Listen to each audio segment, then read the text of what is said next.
No se fija en gastos a la hora de buscar su impunidad. Con el dinero de todos los argentinos, el gobierno de los Fernández montó un grosero show internacional para defender a Cristina. Una vez más, utilizan en forma oportunista el tema de los derechos humanos y vacían su contenido. Defienden en lugar de denunciar las atrocidades que cometen los dictadores de la región y se colocan del lado de los victimarios. Hablo del tercer Foro Mundial de los Derechos Humanos y de la reunión del Grupo de Puebla, que van a respaldar a Cristina frente a lo que ellos denominan persecución. Van a participar tiranos y cómplices de tiranos del continente que todos conocemos y que la mayoría de los argentinos repudia. Sus argumentos falaces son los mismos de Cristina y de otros delincuentes condenados por la justicia por hechos de corrupción. A Cristina no la persiguen por sus ideas. Cristina no está proscripta y puede presentarse como candidata en las próximas elecciones. Lo hemos dicho hasta el hartazgo. La reina del Cadafate fue condenada a 6 años de prisión por corrupción, por haber robado millones de dólares del Estado para enriquecer a Lázaro Báez, su amigo, cómplice, empleado y o testaferro. Los nombres más rutilantes que van a participar de estas actividades son los más grandes violadores de los derechos humanos en la región, o los compañeros de ruta y socios de los que encarcelan, torturan y asesinan opositores políticos. Por eso le digo que son los derechos inhumanos de Cristina. Convertirse en guardaespaldas ideológicos de autocracias y totalitarismos jurásicos de la región nos produce rechazo y vergüenza ajena. ¿Sabe por qué? Porque profanan el sagrado concepto de los derechos humanos, justificando las violaciones que existen en Cuba, en Venezuela y en Nicaragua. Van a participar personajes nefastos como Rafael Correa, corrupto como Cristina y prófugo de la justicia de Ecuador, justo en este momento que ese país expulsó al embajador argentino por ser cómplice de la huida de una de las ministras de Correa que también fue condenada por corrupción. La ayudaron para que se escapara a Venezuela, ya convertida a esta altura en un aguantadero de malandras del nacional populismo chavista. El gerente del Grupo de Puebla es el chileno Marcos Enríquez Ominami.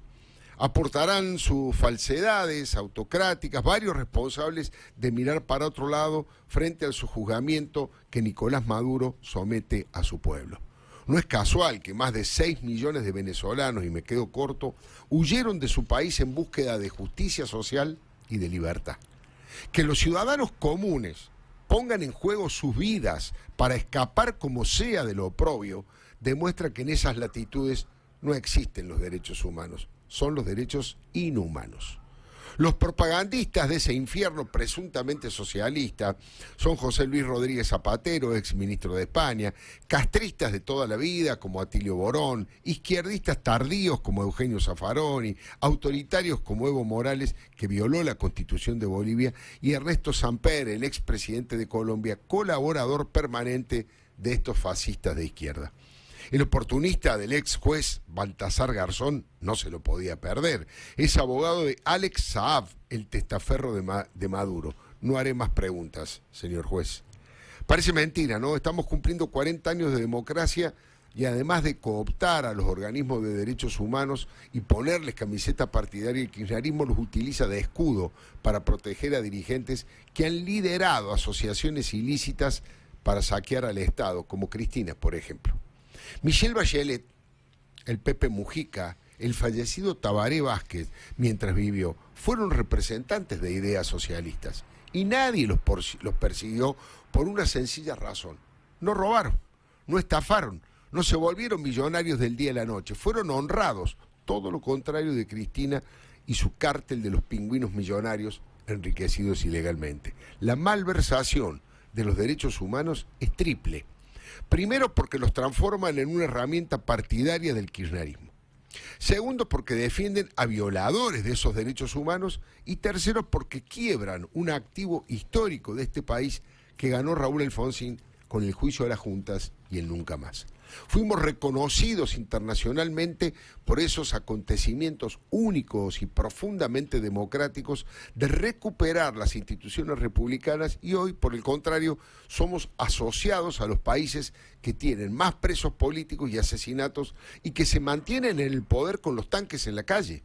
Cuba, Venezuela y Nicaragua no permiten una democracia plena porque intimidan al pueblo con los militares uniformados que reprimen al pueblo. Miren, la Corte Penal Internacional, la misma que acaba de librar orden de captura para el criminal de guerra Vladimir Putin, calificó como crímenes de lesa humanidad los que se cometieron en la Venezuela de Maduro.